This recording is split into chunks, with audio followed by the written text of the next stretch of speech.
my name's Andrew McTwain. I'm the editor of fundoperator.com, and today I'm joined by Mark Manning, who is the technical specialist for sustainable finance and stewardship at the Financial Conduct Authority. Hello, Mark. Thank you for joining us. Hello, Andrew. Great to be here. Lovely to have the opportunity to talk to you today. Thank you very much. Pleasure always. So Mark will be speaking at our Fund Operator Summit in November in London. He will be doing a presentation on addressing the tide of greenwashing. What can fund operators expect from regulatory attempts to make managers responsible for their ESG statements? So a big topic there, very relevant, very topical, and lots to cover. So Mark, I'm going to dive straight in with some questions. So greenwashing is obviously a serious issue. So what are the main problems that it causes, and what should fund operators be wary of, and why? No, great question. And as you say, a very topical one.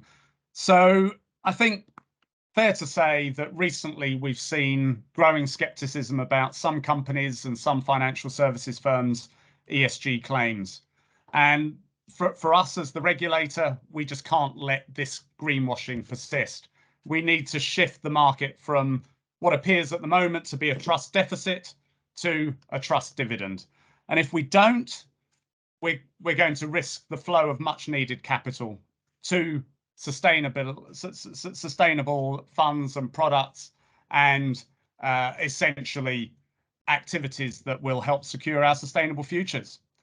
So bottom line is that if consumers can't trust the claims that firms are making, if they can't distinguish a genuine claim from a misleading one, we will ultimately see consumers shy away from this market and be unprepared to commit their capital.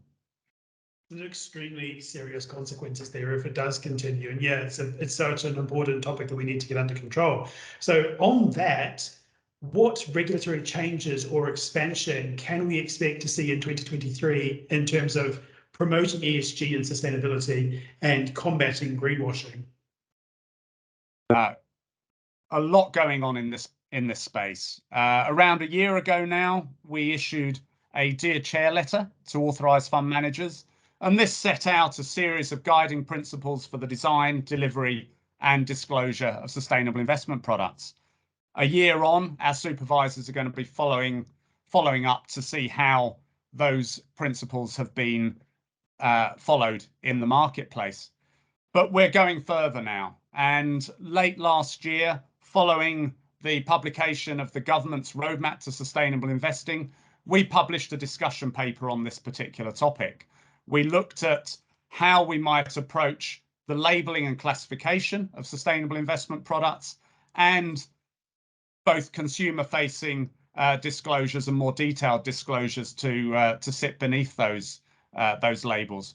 So we've been working hard over the course of the past year. We've been reviewing the feedback to that discussion paper, and we've had in place a disclosure and labels advisory group that's been helping us think through some of these issues. So based on the feedback we received and the advice we've received from the disclosure and labels advisory group, when I come to speak about this in November, we will have published our proposals, and I'll be able to talk through where we landed on our policy position. So yeah, we'll get some exclusive information at our November event. Brilliant. So one of the things that I hear about, and a lot of people do in the industry as well, is the increase of the so-called regulatory burden. So it's often something you heard about in the industry. How can we tackle this attitude towards this and convince the players in the market that it's worthwhile for them to deliver the best product and to get on top of greenwashing? Absolutely. I mean, this is something that we're very alive to in all of our policy work. We look to ensure that the proposals we put out to the market are proportionate and effective. Also, we're very aware that this is a very dynamic space. There's a lot of change, and we need to therefore ensure that as we put our proposals out to market, we're not looking to codify too much too soon.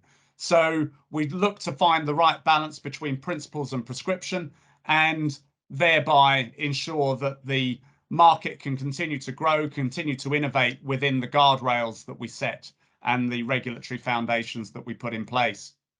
The other important aspect around regulatory burden that we think an awful lot about is how our rules and our regulatory framework in the UK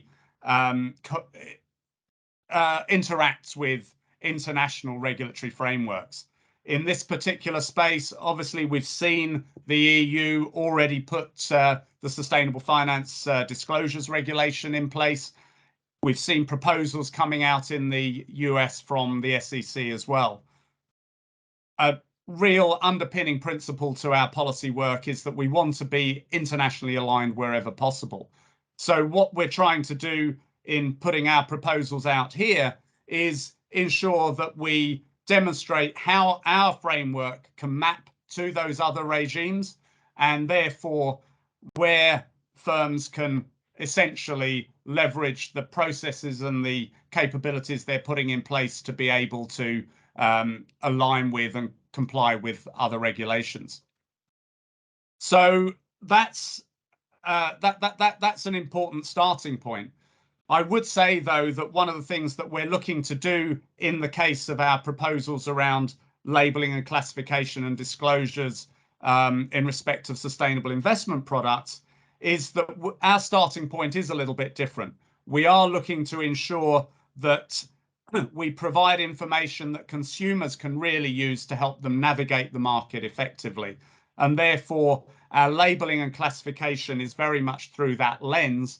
And we're also looking to implement a set of consumer-facing disclosures that can help that. That is therefore complementary to what is in place in the Sustainable Finance Disclosures Regulation that the EU has introduced. Final thing that I would say is that what we're proposing here is also going to be a starting point. It's not the end point.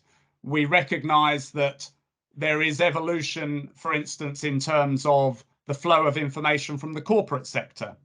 As that flow of information expands, we're going to be able to build on our proposals and add further elements. So it should be seen also as quite a dynamic regime. Final point in relation to regulatory burden is that we will be giving companies enough time to adjust to the new rules, and that will take the form of a transitionary period before the first disclosures need to be made and before products need to be classified and labelled. So much like a football manager, it's all about the journey here. Right, my final question is, and I know, Mark, you're a very serious man with a very serious job in the regulatory, but can you give us a rundown of tips and tricks you would recommend to fund operators to not fall foul of greenwashing and any specific areas that they should pay special attention to without getting anyone into trouble? No, very good. So the way that I would approach this particular question is really to think about some of the matters that we set out in our Dear Chair letter last year to authorised fund manager chairs. So essentially, we included there some observations about how this market is evolving, and we set out some guiding principles that we believe funds should be paying close attention to when designing, delivering, and disclosing on their sustainable investment products. The proposals that I'm going to talk about in November and that we'll have published ahead of that are really in some ways enshrining some of the expectations and the principles that we set out in that letter. They do much more besides, but you will find that when thinking about the criteria that underpin a product that will qualify for one of the sustainable investment labels, these guiding principles have really inspired some of those criteria. And to give a flavour of what we included in that letter last year, we had an overarching principle that the ESG or sustainability focus of a fund should be reflected consistently in its design, delivery and disclosure.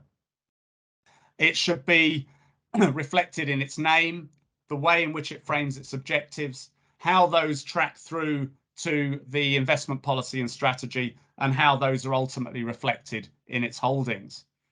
And then sort of drilling down into those elements, we said that the design of a responsible or a sustainable investment product should be fairly reflected in the fund's name, in fund promotions, in the fund documentation.